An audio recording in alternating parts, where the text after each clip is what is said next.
네, 말씀은 한 구절 히브리서 11장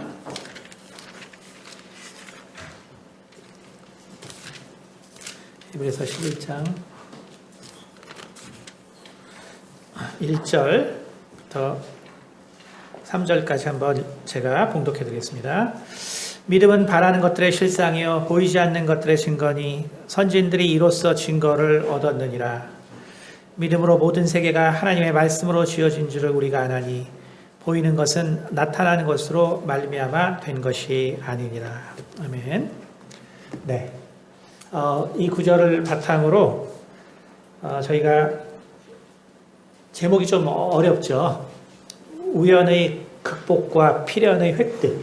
네, 상당히 좀 어려운 제목인데 저희가 이제 이 미래 사회를 우리가 생각해보고 그리고 우리가 두려워하는 우리가 이 artificial intelligence라고 하는 이 인공지능의 사회가 결국 미래를 어떻게 이끌고 또 그때 우리 기독교인들이 가져야 할 또 생각과 마음 이거에 대해서 하는데 오늘 세 번째 시간이거든요. 근데 두 번째까지 무슨 얘기인지 모르겠다고들 계속 하셔서 네, 그래서 그러나 이제 이게 우리가 어쨌든 미래를 바라보는 거잖아요, 그렇죠?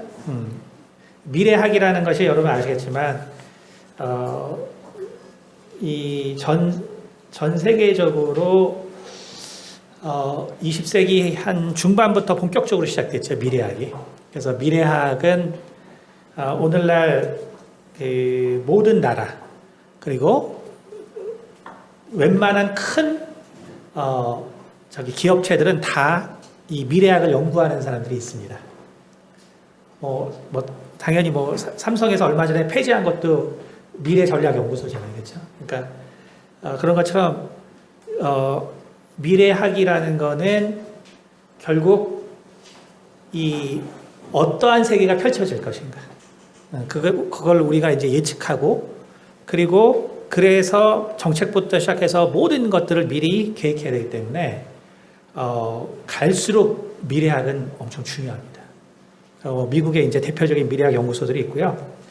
규모가 큰 데는 아시겠지만 한 3,000명씩 있어요. 미래를 연구하는 사람들. 그러니까 이 미래학이라는 것은 매우 중요합니다. 그렇기 때문에 제가 이거를 설교를 하는 게 그래서 이게 간단하게 되지 않는다는 거예요.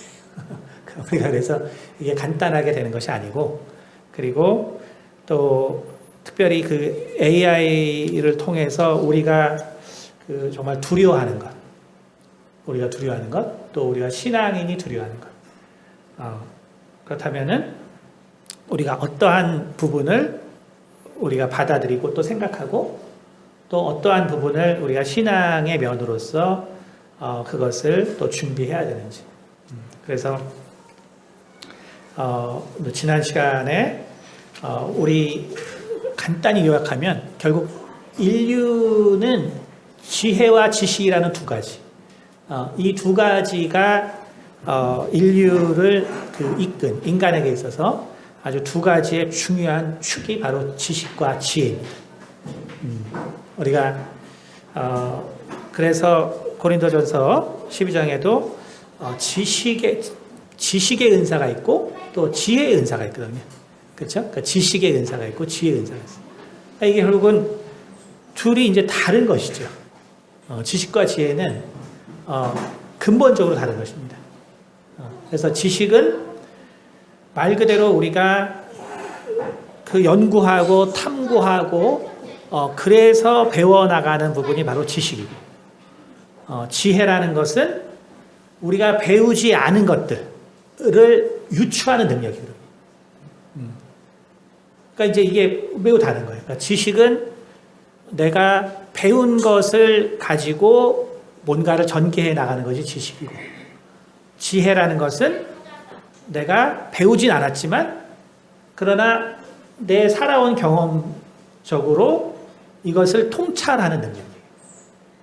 그러니까 이게 사람마다 그래서 되게 다르죠. 그래서 일반적으로 성향입니다. 그러니까 남자들은 지식적이에요. 남자들은 지식. 근데 여자들은 지혜가 있죠. 그러니까 이게 기본적으로 큰 차이가 있습니다. 그러니까 쉽게 말하면 여자들은 육감이 있다 그러죠. 육감. 통찰력. 그렇죠? 그러니까 남자들은 이거 뭐 정말 뭔가 문자적으로 배워야 그걸 알지만 여자들은 정말 작은 여자애들한테도 남자애들이 없는 어떤 통찰력이 있거든요. 이게 근본적으로 좀 기본적인 차이가 있어요.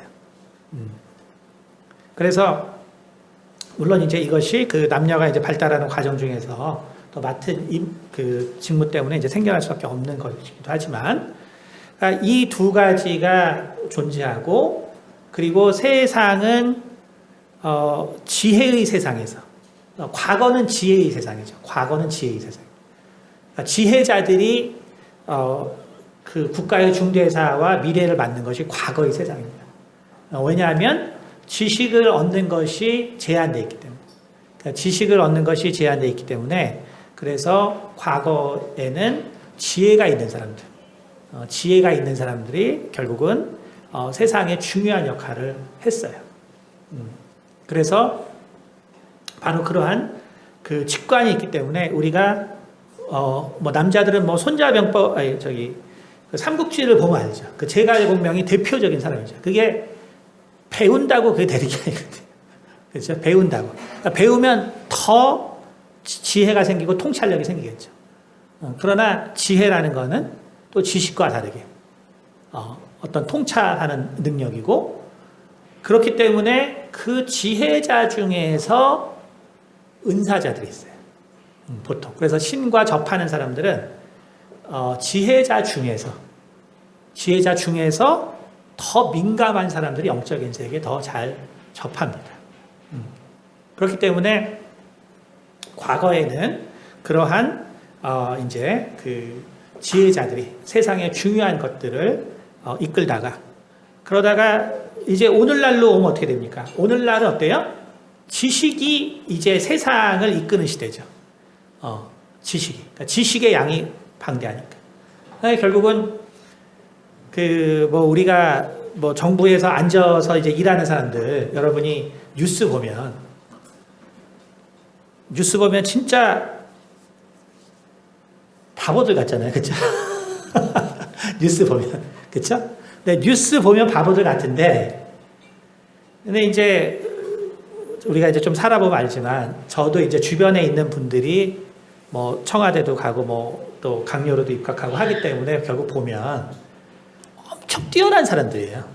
엄청 뛰어난 사람. 그러니까 TV로 보면 되게 바보 같은데 이제 옆에서 이제 이렇게 그 사람들의 삶을 보고 이제 보면 엄청 뛰어난 사람들이에요. 그러니까 뭐냐면 근데 여기서 이제 중요한 포인트가 있어요. 그러니까 지식으로 뛰어나다는 거예요. 지식. 그러니까 오늘날은 지식의 시대거든요.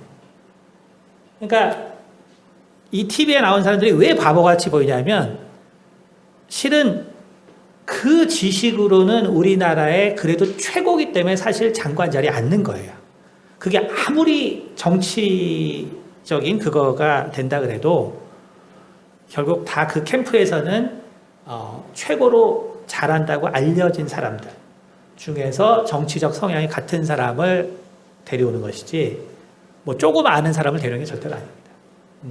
그런데 이제 문제는 뭐냐 하면 바로 오늘날은 지식의 시대라는 게 문제인 거죠. 지식의 시대. 그러니까 이 사람들이 지식은 많은데 지혜는 없는 거예요. 이게 문제인 거죠. 그러니까 우리가 장하성 씨가 이번에 고대에서 뭐 룸사롱에서 뭐 그 예전에 이제 재직할 때 그걸 또 뭐 또 나눠가지고 또 해서 뭐 걸려가지고 근데 이제 그 시효가 지나가지고 지금 중국 대사로 가 있잖아요. 이제 사과를 했잖아요. 그렇죠? 그러니까 이걸 보면 아무리 지식이 많아도 지혜가 없는 거죠. 그렇죠? 그러니까 결국 인간이라는 것이 지금은 이제 지식의 시대인데 지식의 시대다 보니까 자기 분야는 되게 잘 알고 그거에 대해서는 전문가인데 거기서 조금만 넘어가면은 결국 이제 간단히 말하면 결국 장하성 씨도 세상이 어떻게 바뀔지 모르는 거죠. 자기 분야에서는 되게 잘 알았지만 이 SNS 시대 그리고 이런 모든 정보들이 언젠가는 다 그거를 조사하고 걸릴 수 있다는 조금만 분야가 넘어가면은 생각 못하는 거죠. 그렇죠? 결국 지금 뭐 우리나라 뭐 내가 굳이 얘기를 안 하지만 지금 다 그렇잖아요, 그렇죠? 결국 지금 뭐 다 발목 잡는 게 뭐예요? 자식이죠, 자식. 발목 잡 자식. 근데 이게 얼마나 웃긴 얘기냐면 지금 뭐 자식 때문에 발목 잡힌 사람 많단 말이에요. 근데 뭐 여러분은 다 아시잖아요. 그게 흔히 있는 일이라는 거. 그렇죠? 흔히 있는 일이거든요. 흔히 당연히 부모가 자기가 조금이라도 힘 있고 빽이 있으면 당연히 그렇게 하고 저는 이게 왜 이렇게 파급력이 없냐 하면 사실 너무나 많은 사람들이 이미 하고 있는 걸 가지고 지금 붙들기 때문에 이게 파급력이 없는 주변 다 돌아보면 누가 전화 한번 어느 정도 진짜 쉽게 말해서 5급 공무원만 돼도 군에 전화하고 뭐 전화하고 다 하는데 이게 그냥 그런 세상이죠. 그러니까 결국 뭐냐면 그러니까 지혜가 없는 세상이다. 그러니까 지식이 이제 지배하다 보니까 이제 지혜가 없는 세상인 거죠. 그렇기 때문에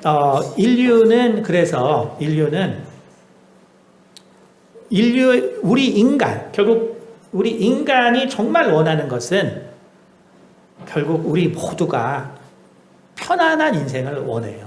평안을 원하는 것이죠. 평안한 거.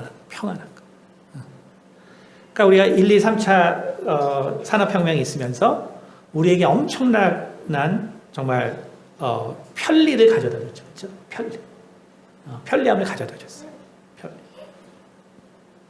그리고 그 편리 때문에 인간이 이제 모든 사람들이 공통적으로 이제 고민을 할 수 있는 시대가 된 거죠.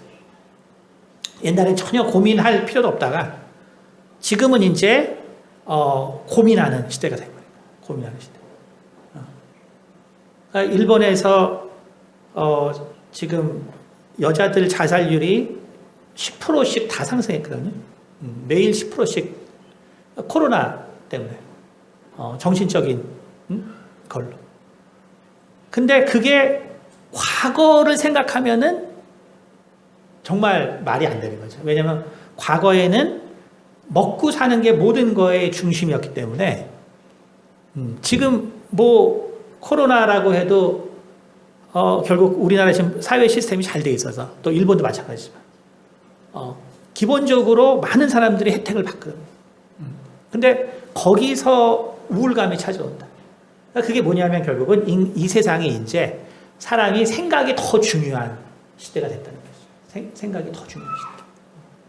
그래서 이러한 그 인간의 생각에 인간이 그러면 뇌가 있고 그 생각을 하게 되는데 그 생각의 그러면 우리는 왜 생각하냐? 우리는 왜 생각하냐? 왜 생각하냐고 할 때 이 인간 과학적으로는 결국 인간의 생각의 핵심은 미래에 대한 예측이에요. 그래서 뇌라는 것을 뇌과학자들이 뭐라고 정의하냐면 뇌라는 것은 미래를 예측하는 기계다. 이렇게 부른단 말이에요. 뇌라는 것은 미래를 예측하는 기계다. 그러니까 우리가 무엇을 선택할 때 어떠한 이유로 선택을 하는가 보면 결국 지금 내가 선택한 것이 나에게 도움이 조금이라도 더 되는 거를 결국 인간은 선택한다는 거예요. 조금이라도 도움이 더 되는 거. 그것을 선택하는 거. 그러면 왜 그거를 우리가 선택하냐 하면 그것이 나에게 편안함을 가져다 줄 거라고 생각해서 선택하는 거예요. 나에게 편안함을 가져다 줄 거라고 생각하기 때문에. 그런데 이제 그래서 우리의 인생이 편안하게 진행되면은 되는데, 우리의 인생이 그래서 평안하게 진행되면 되는데, 그런데 그 평안하게 진행되려면 어떻게 되냐면 아까 말한 것처럼 미래 예측이 잘 돼야 돼요. 예측이 잘 되면 그럼 내가 거기에 따라서 갈 수 있으니까, 그렇죠? 그러니까 내가 그래서 생각한 대로 될 수 있으니까 내가 바로 편안한 그 길을 갈 수 있겠죠. 근데 미래가 과연 그 우리가 생각하는 그렇게 예상되는, 쉽게 말해서 우리가 필연이라고 하는 그 필연적인 일들과 또 필연적인 생각들로 미래가 정말 움직여질 수 있느냐 라고 할 때 실은 그렇지 않다라고 했죠. 실은 우연이라는 것이 존재한다. 세상에서는 우연이라는 것이 존재한다. 근데 여기 좀 덥나요? 저희가 좀 약간 피곤하시죠? 이게 시작하시는데 좀 너무 우리 기저귀 좀 한번 필까요? 그러니까 그렇죠. 얘기도 어려운데 주무시기 시작하면 이제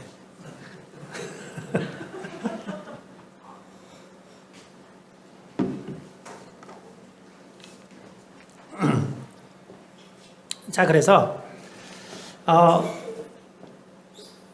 인간은 그래서 지식을 우리가 쌓는 이유는 뭐냐면 필연적인 미래를 원하기 때문에 그래요.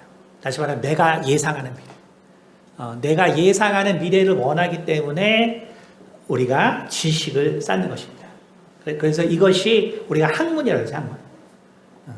그래서 학문이라는 건 뭐냐면 필연적인 미래를 원하는데 내가 수동적으로 나의 자유의지가 발휘될 때 그때 우리는 공부를 하는 거예요. 그러니까 공부라는 건 뭐냐면 수동적으로 내가 바로 필연의 미래를 준비하는 걸 우리가 공부한다라고 하는 말입니다. 그러니까 여러분이 공부를 하잖아요. 그렇죠? 그러니까 왜 공부하냐면 내가 잘 살기 원하거든요. 왜 잘 살냐면 내가 편안하게 살고 싶어서 그래요. 그렇죠. 그래서 편안하게 살기 시작하는 거죠. 편안하게 살기 위해서 부모들이 이제 공부시키는 거란 말이야. 너 이거 해야 편안하게 살아야 돼. 그러니까 결국 뭐냐면 공부라는 거는 결국 미래에 영향을 주는데, 근데 이제 수동적으로 영향을 주는 거예요. 수동적으로. 왜? 이미 학문이라는 게 다 갖춰져 있기 때문에. 그러니까 내가 이걸 배우면 내가 미래를 그래도 편안하게 살 수 있어요. 근데 이제 이게 이제 능동적인 건 아니죠. 왜? 누가 다 만들어놨으니까. 그러니까 우리가 수동적이지만 내가 공부를 하면은 바로 편안한 미래를 수동적으로 준비가 되는 거예요. 그렇죠? 근데 결국 세상은 근데 그렇지 못하다는 것이죠. 왜? 필연만 있는 것이 아니라 세상은 우연이 많기 때문에 우연. 결국 인간의 이 죄악의 속성 때문에 세상은 우연이라는 게 너무 많아요. 그래서 지난 시간에 말했지만 우연이라는 것이 그래서 바로 죄의 중요한 경로 중에 하나입니다. 우연이라는 것이 죄의 중요한 경로 중에 하나. 그러니까 인간이 왜 죄를 짓느냐라고 할 때 여러 가지 요인이 있어요. 근데 그 중에 하나가 바로 우연이라는 요소가 있습니다. 우연이라는 요소는 뭐냐면은 이제 미래적 요소예요. 그러니까 결국은 미래적 요소가 버티고 있기 때문에 우리는 범죄할 수밖에 없어요. 그래서 지난 시간에 예를 들었지만 우리가 교통사고가 날 때 대부분 조수석의 사람이 제일 많이 죽어요. 확률이 제일, 그러니까 여러분이 차를 얻어 탈 때 운전사 옆자리 타면 안 돼요. 여기 사망 확률이 제일 높아요. 왜냐하면 이제 돌발 사고가 발생할 때 인간은 본능적으로 운전사가 자기를 생명을 지키기 위해서 피하게 돼 있어요. 반대 방향. 그렇기 때문에 결국 조수석에 있는 사람이 제일 많이 죽습니다. 그러면 이거는 죄냐 아니냐? 과실치사 죄예요. 성경도 죄라고 돼 있어요. 성경도 그래서 도피성이 있는 거예요. 어떤 사람이 나무질을 했는데 이 도끼 이게 이제 나무질하다 헐거워져서 날이 날아가서 옆에 나무질하는 사람 죽였어요. 그럼 성경은 이거를 죄라고 말하거든요. 죄. 그렇기 때문에 그런데 어때요? 뭔가 고의적인 죄는 아니죠. 그러니까 바로 도피성을 만든 것이죠. 그래서 그 하루가 지나기 전까지 죽을 힘을 다해서 도피성으로 도망가야 돼요. 그래서 이스라엘에는 이제 6군데의 도피성을 마련해 놨습니다. 그래서 해지기 전까지 글로 들어가면 되는 거예요. 그러면은, 자, 근데 죽은 사람의 주변 사람들 어떻게 하겠어요? 당연히 그 사람을 이제 잡으려고 하겠죠. 그래서 잡히면은 이스라엘 법은 그냥 뭐 눈에는 눈, 이에는 이니까 그냥 죽여도 상관없어요. 그런데 이제 죽도록 도망해서 도피성으로 들어가면, 그러면 그게 이제 그 삼국시대 이제 소도거든요. 그래서 이제 제사장들의 권세 때문에 이제 죽이지 못하는 거죠. 그럼 언제까지 거기 있어야 되냐면 그해 대제사장이 죽을 때까지. 그러니까 마침 들어갔는데 그 다음날 대제사장이 죽었어요. 그러면 해방. 근데 막 들어갔는데 60년 있다 죽었어요. 그럼 이제 이 사람 60년 더 인생 다 끝난 거예요. 그게 이제 예수 그리스도를 대표하는 거죠. 핵심 뭐냐면 그거 죄라는 거예요. 그러니까 우리가 우연적으로 그렇게 했지만 사람이 죽었으면 그건 죄예요. 근데 만약에 어떤 사람이 운전을 했는데 지금 충분한 거리가 있어요. 충분한 거리. 그래서 내가 이제 내가 이 차를 방향을 바꾸면 내 옆 사람이 죽겠다. 이거를 생각할 만한 충분한 여유가 있어요. 그러면은 대부분의 운전자들이 어떻게 되냐면 자기를 희생하게 돼 있어요. 충분한 생각할 시간이 있어요. 자기를 희생하게 돼 있어요. 그러니까 너무나 즉각적이지 않으면은 자기를 희생하게 돼요. 그러니까 필연의 소지가 남아 있으면 우리는 결국 자기를 희생할 수밖에 없죠. 그래서 우연이라는 거는 이게 한 예를 든 거지만 우리에게 우연의 문제가 닥칠 때 우리는 죄를 지을 수밖에 없는 존재라는 것입니다. 그래서 우리가 비닐봉지를 발견했는데 거기 현금 100만 원이 있어요. 100만 원. 그러면은 내가 여유가 있을 때는 그 우연의 요소가 나에게 죄를 유발하지 않습니다. 왜? 여유가 있으니까 100만 원 내가 굳이 가져서 뭐예요? 경찰서에 갖다 줄 수 있죠. 근데 내가 지금 빚에 쪼들려서 내가 정말 너무나 힘든 상황이에요. 그러면 그 우연의 요소가 이거 그냥 하나님이 주신 건가 보다. 나의 것이 되는 거죠. 죄를 짓는 거죠. 그래서 결국 우리가 수동적으로 이 미래를 대비하는 방법이 바로 학문이라 그러면 결국 능동적으로 미래를 대비하는 법도 있어야 된다는 거예요. 능동적으로. 그래서 결국 사서삼경에 그래서 주역이 들어있는 것입니다. 주역이. 그리고 그런데 그 주역이 뭐라 그랬어요? 원래 중국의 하은주 시대에 그 우리가 잘 아는 갑골 문자를 썼단 말이에요. 갑골 문자. 갑골 문자를 썼는데 그 갑골 문자는 결국 전복 사상을 위한 것이죠. 미래를 결국은 자유의지의 사용 없이 그냥 정으로서 그냥 받아들인 거예요. 그게 이제 전복 사상이죠. 그러니까 전복 사상은 그야말로 숙명을 받아들이는 거예요. 전복 사상. 근데 이제 하은주 시대에야 이제 지식이 없으니까 어쩔 수 없이 그랬지만 결국 이제 제자받기가 시대를 지나면서 이제 공자 같은 사람이 나타나고 하면서 이제 더 이상 그래서 그 유교에서 제일 먼저 한 것 중에 하나도 점치는 걸 없애는 거예요. 점치는 거. 점치는 거 없앴어요. 그러니까 전복 사상을 배격한 게 유교예요. 유교. 그런데 결국 시대가 지나면서 이 성리학의 모습이 어떻게 되냐면은 주역이라는 걸 갖다가 배우게 되거든요. 그럼 주역이라는 거를 그러면 왜 결국 배우게 됐느냐? 그리고 공자가 그 전복 사상을 배격한 공자가 왜 이 주역이라는 것을 최고의 학문으로 다루었느냐? 그렇죠? 거기에는 바로 주역이 가지고 있는 미래에 대해서 적극적으로 대처하는 능력이 있기 때문에 그런 거예요. 미래에 대해서 적극적으로 대처하는 능력. 다시 말하면 지난주에 말했지만 군자라는 건 뭐냐? 군자. 그러니까 제가 예전에 한번 얘기했지만 유교에서의 인사상이 기독교에서는 그게 사랑입니다. 그게 딱 그 관계에 있는 거예요. 그 다음에 유교에서 군자가 기독교에서 성도입니다. 그게 딱 맞는 개념이에요. 그러니까 군자라는 것은 전에 봤죠. 유항심이 있어야 된다. 유항심.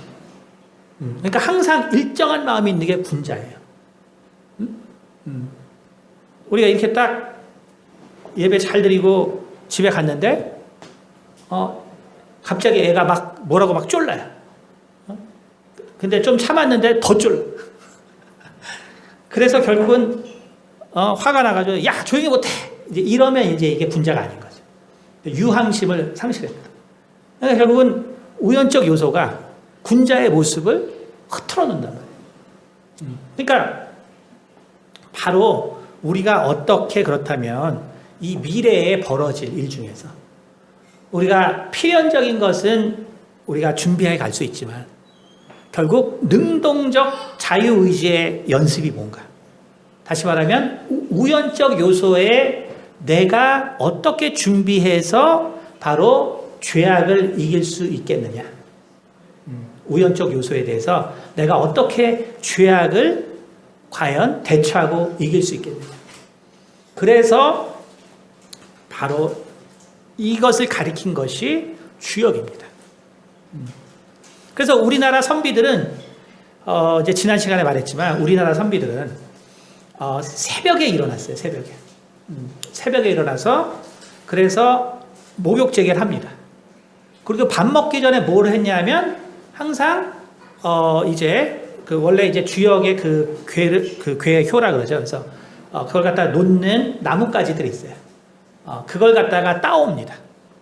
따와서 결국은 아침에 그 괴를 놓고 자, 오늘 하루에 어떤 나의 미래가 펼쳐질까를 보는 거예요.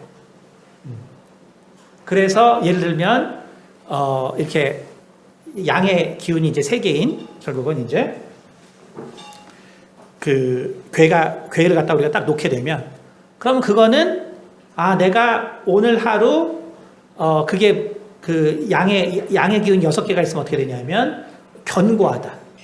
또 튼튼하다. 힘이 넘친다. 이런 거거든요. 그래서 내가 오늘 하루를 내가 이러한 마음으로 살아서 내가 견고하고 흔들리지 않는 준비를 해야겠다. 그래서 미래에 일어날 거를 준비하는 거예요. 오늘 나에게 일어날 일들을 준비하는 것입니다.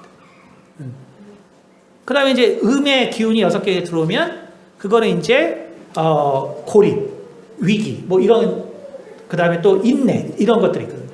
그러니까 오늘 나에게 좋지 않은 일이 일어나겠지만 내가 인내하고 참아야겠구나. 또 그걸 준비하겠구나. 이것이 바로 아침에 그걸 하는 거예요. 근데 그걸 언제까지 하냐면 나이가 50이 될 때까지. 그러니까 나이가 왜 50이 될 때까지면 그게 지천명이거든요. 그러니까 50을 우리가 지천명이라고 불러요. 그러니까 40을 불옥이라고 그러죠. 50은 지천명. 그러니까 하늘의 뜻을 다 아는 거예요. 그러니까 하늘의 뜻을 다 알기 때문에 이제 50부터는 굳이 그걸 할 필요가 없어요. 그러니까 그것이 우리가 여러분 그래서 인간이 결국은 이 여러분이 이 미래를 대항하기 위해서 인간이 많은 노력을 사실 해온 건데 우리는 그런 거를 이제 모르는 것이죠. 모르고 어떻게 되냐면 막연히 미래에 대해서 두려워하는 거예요. 막연히. 그러니까 미래를 어떻게 대처해야 할까를 오늘날 이제 너무 모른다는 거예요. 왜? 지식만을 쌓으니까. 근데 지식은 어떻게 되냐면 이거는 우리가 뭐 이번에 그 정기철 교수님 저기 무용과에서 그 강의하셨는데 거기도 나왔지만 그 프레임 시프트라는 것이 일어나면 세상은 이제 그 쿤이 얘기한 그 프레임 시프트가 일어나면 이 과학적 세상이라는 거는 프레임 시프트가 일어나면 그 전 지식이 소용이 없어요. 그 전 지식이 소용이 없습니다.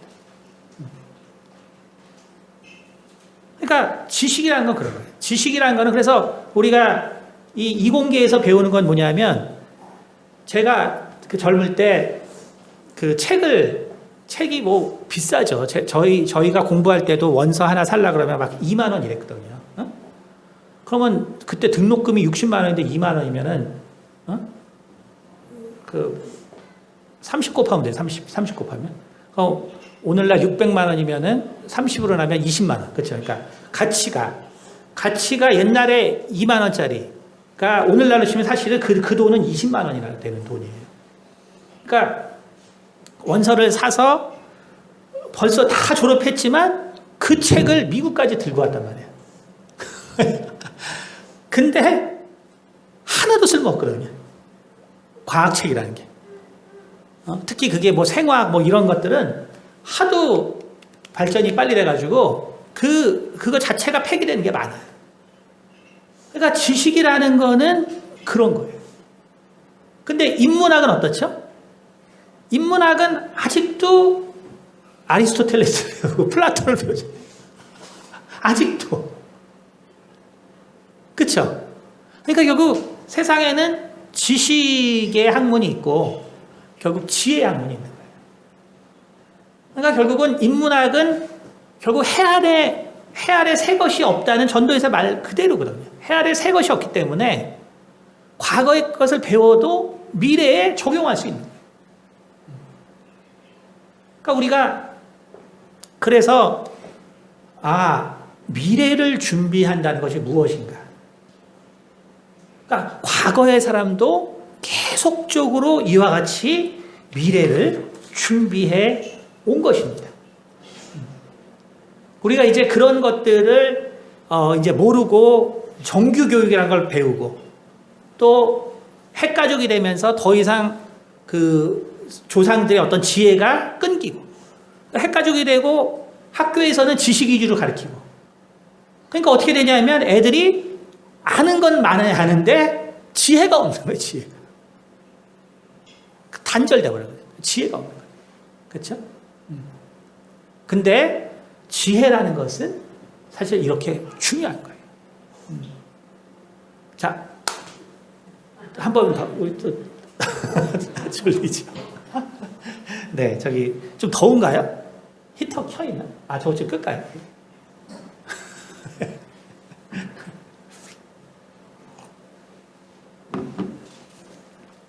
자, 그러면 우리가 얼만큼 이 미래를 적극적으로 대처하려고 우리 조상들이 노력했는가? 과거의 사람 노력했는가? 하나만 예를 들면 우리는 사실 월요일, 화요일, 수요일, 목요일, 금요일, 토요일, 일요일 이거를 그냥 아무 생각 없이 이렇게 살죠. 그렇죠? 근데 우리는 일요일 주일이라고 그러잖아요. 그렇죠? 근데 원래 일요일이 뭐 하는 날인지 아세요? 일요일이 원래. 일요일. 그리고 일요의 뜻은 뭘까? 일요의 뜻은 뭘까? 월요의 뜻은 뭘까? 그렇죠? 그럼 깊이 생각하지 않잖아요. 그러나 이제 결국 과거에 오히려 사람들은 지식이 없었기 때문에 이걸 뭔가를 통찰해야 되거든요. 통찰해야 돼요. 근데 이 땅에 있는 걸로 뭔가를 통찰하기에는 땅은 죄악됐다고 이미 과거로부터 느꼈단 말이에요. 이 땅에서는 뭐 볼 게 없다. 그러니까 결국 어떻게 되냐면은 신명기 18장이나 30장에 나온 것처럼 결국 하늘을 보게 돼 있단 말이에요. 하늘. 근데 하늘에 있는 별들은 그 당시에 볼 때 매우 정교하단 말이에요. 매우 정교. 땅처럼 막 복잡하지 않아. 그러니까 결국 과거부터 다 이 하늘을 보면서 결국 우리가 미래를 예측하려고 했단 말이에요. 근데 그게 이제 이게 또 뭐 성경에 없으면 모르는데 한번 볼까요, 우리? 창세기 1장. 창세기 1장 16절에 한번.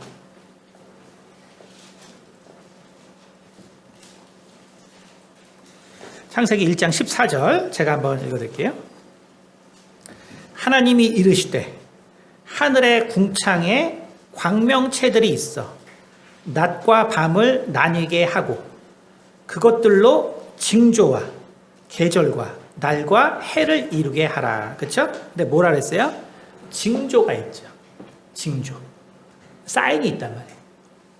그러니까 이미 창세기부터 하늘을 보면 이미 예수님이 말했지만 너희가 날씨가 궂으면 비가 온다고 다 알지 않냐? 라고 얘기했단 말이에요. 그러니까 이미 하늘을 잘 바라보면 거기에 징조가 있다는 거예요. 미래를 예측할 수 있는 어떤 비밀이 그 안에 숨겨져 있다는 거예요. 그래서 원래 그 주빌리라는 뭐 이제 유대 이제 유명한 이제 역사책이죠. 주빌리에 보면은 아브라함이 원래 바빌론에서 천문학을 하던 사람이에요. 천문학. 그러니까 미래를 예측하던 사람이에요. 미래 예측. 그러니까 우리가 지난번에 한번 우리가 창세기 15장 한번 볼까요? 창세기 15장. 창세기 15장.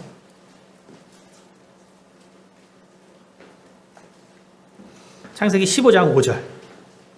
창세기 15장 5절. 4절부터 제가 한번 읽었어요.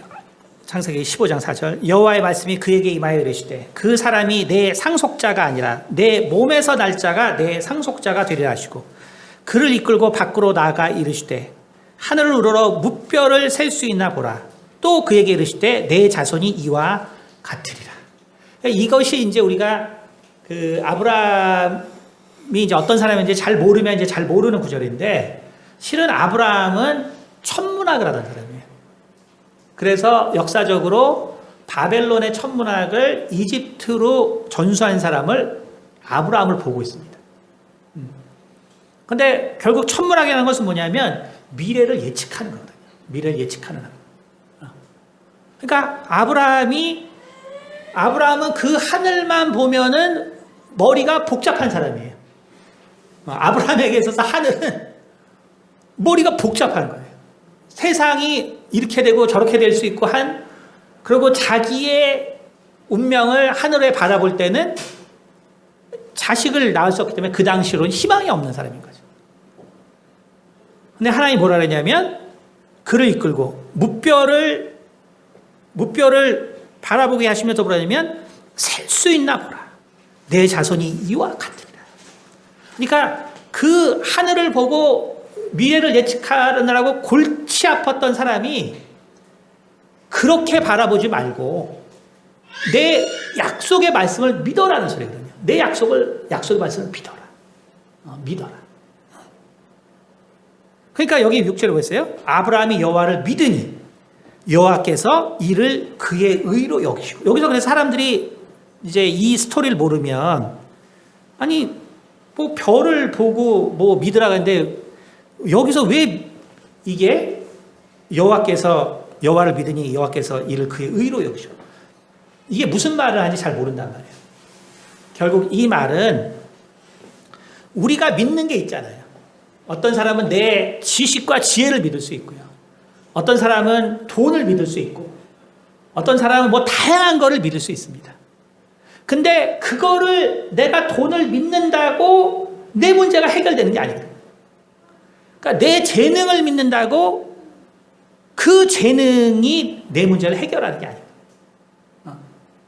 그러니까 하나님이 네가 그 별을 보고 네가 편안히 살기 원하고 정말 네가 이 땅에서 형통하길 원하지만 그거를 믿지 말고 이 모든 별을 네 자손으로 만들 수 있는 나를 믿으라는 소리거든요. 그러니까 여러분이 여러분의 그 능력을 믿으면 결국 그것으로 여러분은 그 고통에서 벗어날 수가 없어요. 근데 너의 모든 능력을 다 너의 평안으로 돌려줄 수 있는 나를 믿으라는 거거든요. 네가 정말 가지고 있는 것을 그걸 통해서 네가 잘 될 거라고 생각하는 그거는 반드시 너에게 고통을 주겠지만 네가 가지고 있는 그 모든 것들을 평안으로 바꿔줄 수 있는 나를 믿으라는 거예요. 나를. 아브라함이 그래서 이 창세기 1장에 있는 그 징표를 가지고 살던 사람이 여기서 다 그걸 내려놓은 거예요. 다 내려. 그래서 이스라엘의 역사는 지금까지 천문을 비록 성경에 몇 구절 나오지만 하나님의 것으로 보지 않습니다. 그리고 신명기 18장에 있는 것처럼 그거는 이방인들에게 주어진 거예요. 왜? 이방인들은 어쨌든 먹고 살아야 되니까 하나님의 은혜로 주어진 것이죠. 그러나 하나님은 하나님을 믿는 자들에게 있어서는 결국 하나님으로부터 응답이 오는 거란 말이에요. 그러니까 여러분 월화수목금토일이 이게 결국은 인간이 얼만큼 미래에 대한 두려움이 있었고 이 얼마나 이 미래의 이 우연적 요소들을 극복하려고 노력했나를 보여주는 증거예요. 근데도 우리는 월화수목금토일 들으면 아무 생각이 없죠. 그냥 하루가 지나간다. 옛날 사람은 그러지 않았단 말이에요. 그래서 이것을 우리나라에서는 불교의 영향을 받아서 이제 칠요라고 부릅니다. 칠요. 그러니까 칠요라는 건 뭐냐면 말 그대로 7개, 7은 1이고 요는 밝다라는 뜻이에요. 밝다. 결국 7개의 밝은 별이란 의미입니다. 그래서 이게 불교, 도교, 유교가 다 영향을 줘서 오늘날 우리가 월화수목금토일을 쓰는 거예요. 근데 예를 들어서 불교에서는 일요일이 뭐예요? 태양이 빛을 막 발휘하는 날이죠. 그렇죠? 태양이 빛을. 그럼 태양이 어때요? 모든 것들 구석구석을 밝혀서 어때요? 밝게 해주죠. 그러니까 불교에서 이 일요일은 뭐 하는 날이냐면 보시하던 날이에요. 보시. 그러니까 모든 사람이 빛을 나눠 가질 수 있게. 그러니까 어려운 사람에게 나눠주는 날이란 말이에요. 여러분 그거 이제 모르죠. 그렇죠? 일요일인가 보다. 월요일은 뭐냐면 달이 삭삭망하로 바뀌잖아요. 없다가 초승달, 보름달, 오늘 블루문 뜨는 날이에요, 진짜. 그렇죠? 이렇게 보름달이 한 달에 2번째 뜰 때, 이때 블루문이라고 해요. 오늘 블루문 뜬다. 근데 달은 어떻습니까? 그렇게 항상 모양이 항상 규칙적으로 변해요. 그러니까 이게 뭐냐면 법을 지킨다는 것이죠. 그래서 이걸 이제 불교적 용어로 이제 지계라고 해요. 지계. 그러니까 계명을 지킨다는 거예요. 그러니까 월요일은 어때요? 그러니까 계명을 지키기 위해서 사는 달이에요. 무슨 얘기인지 알겠어요? 그러니까 조상들이 얼만큼 이 하루를 정말 이 우리의 의지를 다해서 온전하게 살려는 노력을 했단 말이에요. 우리는 그런 거에 대해서 아무 개념 없을까? 어때요? 불타는 이렇게 되니까 어때요? 인생이 더 괴로운 거지. 불타는 금요일에 춤춘다고 인생이 행복해지지 않아요. 그런 게 아니에요. 또 이런 것을 인도는 이제 전에도 말했지만 조티샤라는 이 점성술이 초등학교부터 배웁니다. 되게 웃기죠? 대학에는 박사학위가 있어요. 동국대에 가면은 조티샤를 통한 박사학위 과정이 있습니다. 그래서 인도의 과학자들이 여러분 얼마나 뛰어나요? 우리나라 사람들은 미국에 가면 주로 죄송한 얘기지만 뭐 세탁소라든지 그 가게 합니다. 인도 사람들은 다 나사에 가 있어요. 이게 어쩔 수 없어요. 이제 사고하는 방식이 다르니까 어쩔 수 없어요. 어쨌든 이런 사람들이 과학 엄청나게 뛰어난 사람들이 많은 인도에서 과학자들이 이 조티샤를 하니까 어떻게 했어요? 뭐 소송하고 난리 났었죠. 여러 번 했어요. 근데 항상 대법원에서 어떻게 판결났냐면 아니다. 이거는 가르쳐도 된다. 그거를 동국대학에서는 어떻게 하냐면 인도 정부가 인정한 과학적인 학문이라고 그런 스토리가 아니거든요. 대법원에서 대법원에서 판결했다고 그게 과학적인 얘기인가요? 전혀 아니죠. 근데 예를 들면 조티샤의 관점에서는 토요일은 말 그대로 토성이에요, 토성. 토성은 뭐냐면 여러분 뭐 그리스 신화 알겠지만 어쨌든 이거는 고독이거든요, 고독한 사람. 그러니까 주피터의 아버지죠, 그렇죠? 크로노스. 그러니까 이거 고독한 사람이에요, 고독한. 그러니까 결국 어떻게 되냐면 토요일은 이제 이 인도도 나중에 그리스 영향을 받아서 조티샤가 형성되기 때문에 그런 개념을 공유합니다. 그러니까 토요일은 매우 고독한 날이에요. 그러니까 이날은 참선을 하든지 수련을 해야 돼요. 근데 우리나라는 토요일 날 뭘 많이 하죠? 우리나라 토요일 날 큰 행사 중에 뭘 많이 하죠? 결혼을 제일 많이 하죠. 그래서 조티샤에서는 우리나라 이혼율이 세계 최고로 등극한 이유가 바로 우울한 날 결혼하기 때문이에요. 이렇게 해석해요. 여러분 처음 한 번도 못 들어봤죠. 그러니까 여러분 이 세상에 이런 많은 일들이 있는 것이 뭐냐면 이런 것들이 과거로부터 정말 이 미래를 어떻게 우리가 대비하고 살아야겠다. 이 과거의 사람들은 정말 많은 노력을 해왔다는 거예요. 그러나 문제는 뭐였냐면 아까 말한 것처럼 산업혁명이 안 됐기 때문에 그거를 고민하는 사람은 매우 적다.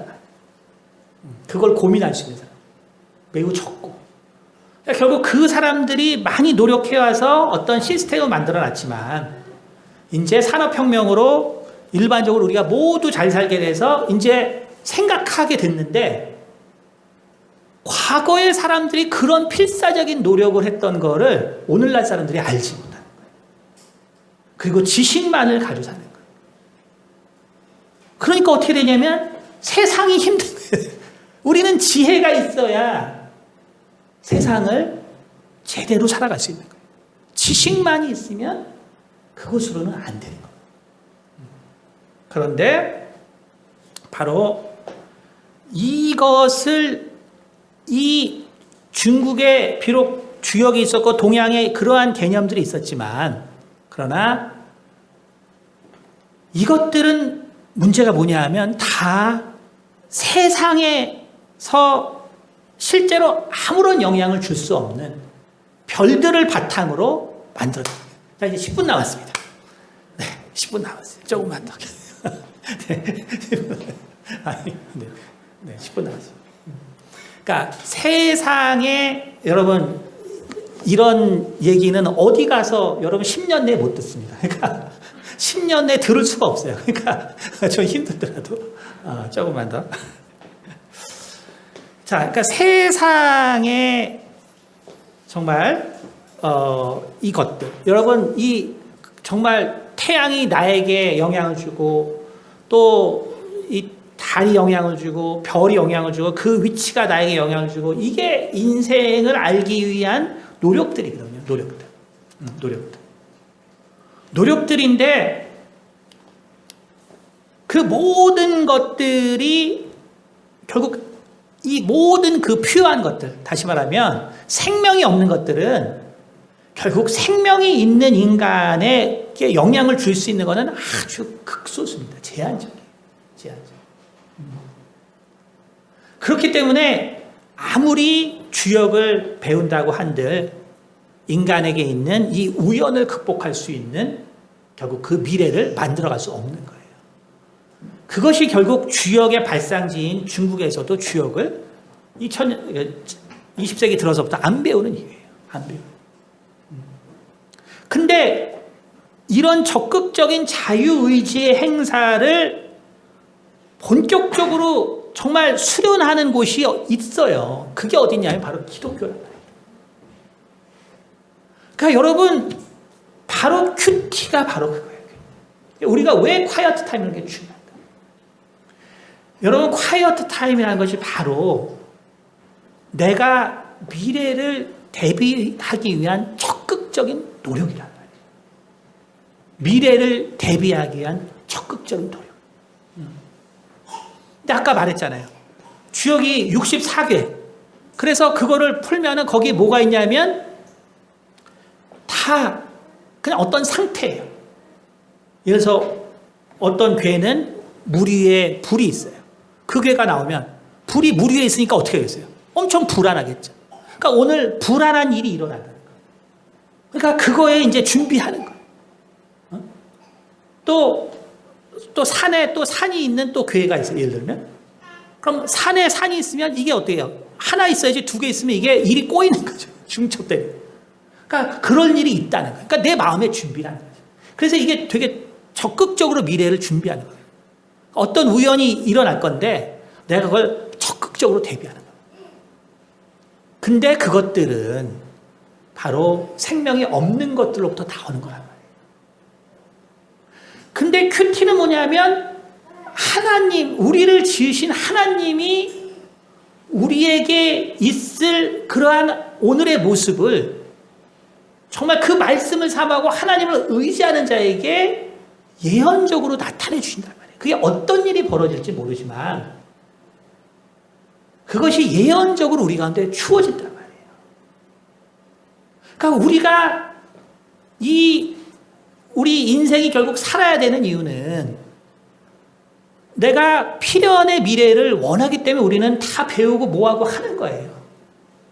근데 우연의 요소가 나에게 다가오면 여러분, 그거는 생판 예상하지 못하는 인생으로 우리는 바뀔 수도 있어요. 또 그런 사람들이 있고요.